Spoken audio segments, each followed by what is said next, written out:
ఈ వీడియోలో వచ్చేసి feedback amplified topologies with diagrams చూసుకున్నాం. Feedback amplified topology based on the type of sampling and way of mixing, the feedback amplifier is classified into 4 types. దాని యొక్క sampling, దాని యొక్క మిక్సింగ్ని బట్టి ఇవి ఫోర్ టైప్స్ డివైడ్ చేసినారు. ఫస్ట్ వన్ వచ్చేసి voltage series feedback amplifier, voltage shunt, current series, current shunt. Voltage series feedback amplifier అంటే చూడండి, వోల్టేజ్ సిరీస్ కదా. వోల్టేజ్ సిరీస్ అంటే ఇప్పుడు వోల్టేజ్ అని గుర్తుపెట్టుకోండి. ఇక్కడ ఇన్పుట్లో వచ్చేసి ఇన్పుట్ కనెక్షన్ సిరీస్ వోల్టేజ్ ఇస్తాం, అవుట్పుట్ శాంప్లింగ్ షంట్ ఇస్తాం. షంట్ అన్నా మనకు ప్యారలల్ అన్నా సేమ్ అనమాట. షంట్ అన్నా ప్యారలల్ అన్నా సేమ్. వోల్టేజ్ ఇక్కడ బేసిక్ యాంప్లిఫైర్ వచ్చేసి ఇది వోల్టేజ్ యాంప్లిఫైర్ అనమాట. వోల్టేజ్ యాంప్లిఫైర్ అంటే ఏంది, ఏవి అంటే ఇన్పుట్లోనే వోల్టేజ్ ఇచ్చినాం, అవుట్పుట్లో కూడా వోల్టేజ్ ఇచ్చినాం. ఇక్కడ ఏంది షంట్ అంటే మనము ప్యారలల్ అనమాట. ఇలా ఉంటుంది, ఇది సిరీస్, ఇలా ఉంటే సిరీస్, ఇలా కనెక్ట్ చేస్తే ప్యారలల్. ఓకేనా. ఇప్పుడు ఇక్కడ చూద్దాం, సర్క్యూట్ చూసుకుంటే దీన్ని ఇలా ఉంటుంది. ఏంది ఇన్పుట్ అనేది వాడు ఏమన్నాడు, ఇన్పుట్ వచ్చేసి మనకు సిరీస్ అన్నాడు. సిరీస్ అంటే ఏంది, కనెక్షన్ ఇలా ఉండాలి, సిరీస్ కనెక్షన్ ఇలా ఉండాలి.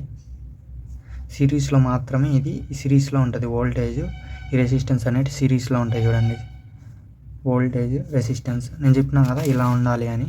ఇలా ఉండాలి కాబట్టి ప్లస్ మైనస్ విఎఫ్. ఇది ఏ అంటే తెలుసు మీకు, బేసిక్ యాంప్లిఫైర్. ఇది ఫీడ్బ్యాక్ యాంప్లిఫైర్. ఇప్పుడు ఈ ఆర్ఎల్ డాష్ ఇక్కడ చూడండి, అవుట్పుట్ ఏమన్నాడు వాడు, అవుట్పుట్ వచ్చేసి షంట్. షంట్ అన్నా ప్యారలల్ అన్నా సేమ్. ప్యారలల్ అంటే కనెక్షన్ ఎలా ఉండాలి, ఇలా ఉండాలి కనెక్షన్. ఇలా ఇచ్చిన దీనికి లోడ్ రెసిస్టెన్స్ ఇచ్చిన, మిగతా అంతా సేమ్ అనమాట. ఇలా అనేది ఈ సర్క్యూట్ అనేది ఇలా ఉంటుంది. దీన్ని బట్టి డేటా బేస్ చేసుకుంటాం. నేను ఇన్పుట్లో ఏమి ఇచ్చిన, ఇక్కడ వోల్టేజే ఇచ్చిన, అవుట్పుట్లో కూడా నేను వోల్టేజే ఇచ్చిన. అంటే ఇన్పుట్ అవుట్పుట్ బై ఇన్పుట్. అప్పుడు ఏమైంది మనకు, వోల్టేజ్ యాంప్లిఫైర్ అవుద్ది. It is voltage amplifier. ఎందుకంటే అవుట్పుట్లో అదే ఇచ్చిన, ఇన్పుట్లోనే అదే ఇచ్చినాం కాబట్టి ఇట్ ఈజ్ వోల్టేజ్ యాంప్లిఫైర్ అంటాం. మనకి ఇన్పుట్ వచ్చేసి సిరీస్ కదా, ఇన్పుట్ సిరీస్ ఇచ్చినాం కాబట్టి సిరీస్ అంటే మనకు ఇలా ఉండాలి, ZI × 1 + A బీటా. అదే మనకు ఇది అవుట్పుట్ అనేది ఏంది, ప్యారలల్ కదా, ప్యారలల్ ఇచ్చినాం కాబట్టి output Z0/1 + A beta. Series అంటే ఇప్పుడు చూడండి, సిరీస్ వచ్చేసి మనకి ఇలా ఉంటుంది. అదే ప్యారలల్ అయితే ఇలా ఉంటుంది అనమాట. ఇప్పుడు సిరీస్కి మనకు ఎక్కువ వాల్యూ వస్తుంది. ఆర్ ఈక్వివాలెంట్ ఈక్వల్ టు ఇది 2, ఇది 2 తీసుకుంటే అప్పుడు ఏమైంది, 2 + 2 4 అవుతుంది. ఇది 1, ఇది 2 తీసుకుంటే అప్పుడు ఇదేమైంది, R equivalent equal to 1/R equivalent equal to 1/1 + 1/2. అప్పుడు ఏమైంది, ఆర్ ఈక్వివాలెంట్ ఈక్వల్ టు 2 + 1/2. అప్పుడేమైంది 3/2 అవుద్ది. నాకు ఇప్పుడు ఏం కావాలి, 1/R ఈక్వివాలెంట్ ఈక్వల్ టు 3/2 వచ్చింది. నాకు ఓన్లీ ఆర్ ఈక్వివాలెంట్ కావాలి. ఆర్ ఈక్వివాలెంట్ కావాలంటే 2/3 వస్తుంది, అంటే 0. వస్తుంది కదా, 0. వస్తుంది కాబట్టి అంటే ప్యారలల్లో వాల్యూ అనేది డిక్రీజ్ అవుతుంది. ప్యారలల్లో వాల్యూ అనేది 0. వచ్చింది. అదే సిరీస్లో వచ్చేసి నాకు వాల్యూ అనేది 4 అయింది. అంటే మనం ఇచ్చిన రెసిస్టెన్స్ కంటే ఎక్కువ ఇంక్రీజ్ అయింది, ఇక్కడ డిక్రీజ్ అయింది అనమాట. అంటే నాకు డిక్రీజ్ అంటే 1/1 + A బీటా అంటే ఇది డిక్రీజ్. ఇది ప్యారలల్లో ఉంది కాబట్టి డిక్రీజ్ ఇలా రాసిన. అదే సిరీస్ ఉంటే ZI × 1 + A బీటా. ఈ A బీటా 1 + A బీటా అని మనం ఫీడ్బ్యాక్ ఫ్యాక్టర్ అంటాం. ఇప్పుడు హై ఇన్పుట్ ఇంపిడెన్స్ ఎందుకు, సిరీస్ ఇంటూ ఉంటే సిరీస్, ప్యారలల్ 1/, ఉంది కదా, 1/1 + బీటా ఉంది కాబట్టి ఇది లో అవుట్పుట్ ఇంపిడెన్స్, లో ఉంటుంది. ఎందుకంటే ఇది ప్యారలల్ కాబట్టి. 1/, ఉంటే ప్యారలల్, ఇంటూలో ఉంటే అది సిరీస్. గుర్తుపెట్టుకోండి, ఇన్ని సిరీస్లో ఉంటే ఇంక్రీజ్, అదే ప్యారలల్లో ఉంటే డిక్రీజ్. ఇది చెప్పినా కదా ఇక్కడ. Next bandwidth is increased. Next second one వచ్చేసి voltage shunt feedback amplifier. Shunt అంటే ఏమని చెప్పిన, ప్యారలల్ అని చెప్పిన. ఇక్కడ ఇన్పుట్ కనెక్షన్ వచ్చేసి షంట్ కరెంట్, అవుట్పుట్ శాంప్లింగ్ వచ్చేసి షంట్ వోల్టేజ్. ఇన్పుట్లో కరెంట్ ఇచ్చిన, అవుట్పుట్లో వచ్చేసి వోల్టేజ్ ఇచ్చిన. ఇక్కడ ఏంది, ఇన్పుట్ వచ్చేసి షంట్, అలానే అవుట్పుట్ కూడా షంటే. షంట్ అంటే ఏంది, ప్యారలల్. ప్యారలల్ అంటే ఏమని చెప్పిన, ప్యారలల్ అంటే కనెక్షన్స్ అనేవి ఇలా ఉండాలి, ఇచ్చిన చూడండి.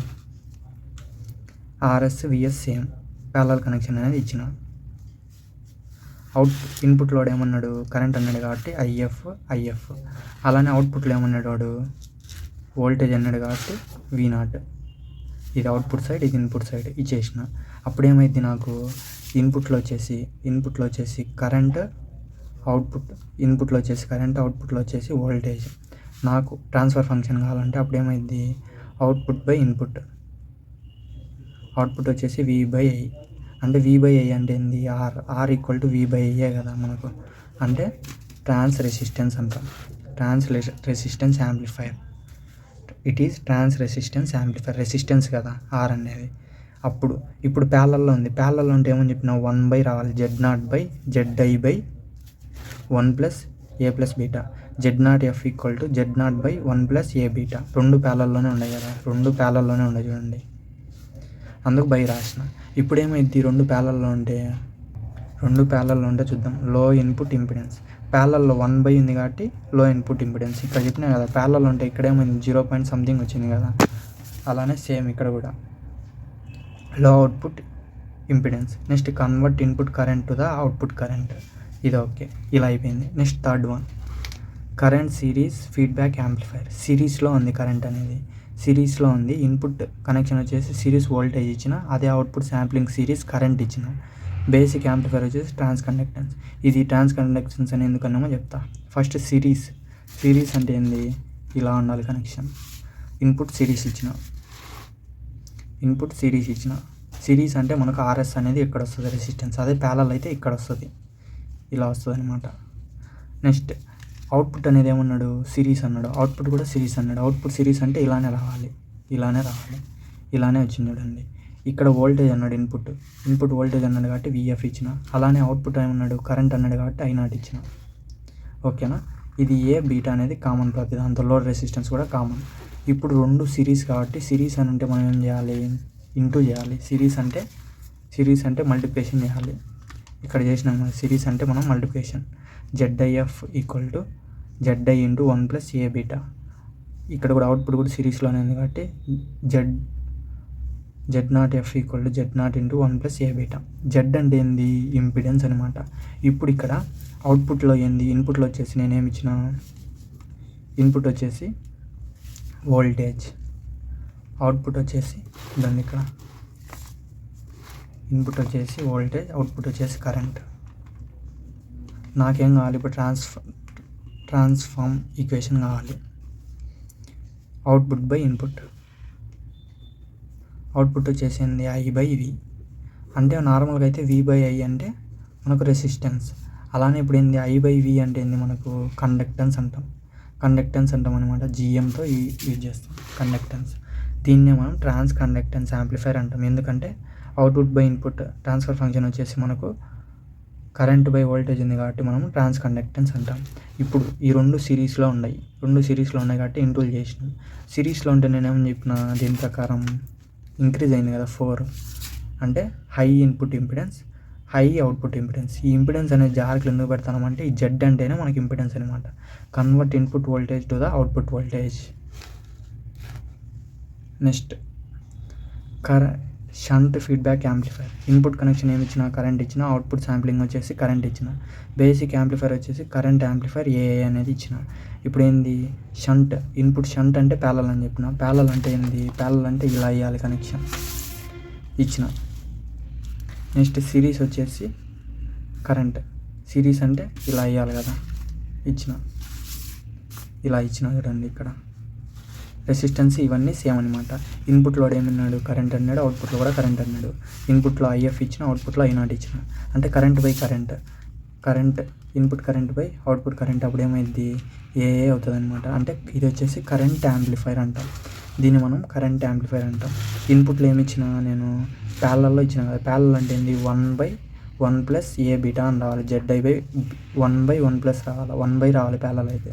అదే ఇక్కడ వచ్చేసి అవుట్లో సిరీస్ ఇచ్చిన. సిరీస్ అంటే ఇంటూ చేయాలి. Z0 into 1 plus A beta. ఇది వచ్చేసి కరెంట్ యాంప్లిఫైర్. ఇక్కడ ఇన్పుట్లో ఏంది? 1 వచ్చింది కాబట్టి ఇది లో ఉంటుంది. లో ఇన్పుట్ ఇంపిడెన్స్. అవుట్పుట్లో ఏంది? ఇంటూ సిరీస్ కాబట్టి హై అవుట్పుట్ ఇంపిడెన్స్. ఇది కరెంట్ యాంప్లిఫికేషన్ అంటాం. This is about this video. Thank you. Please like and subscribe my channel. Thank you.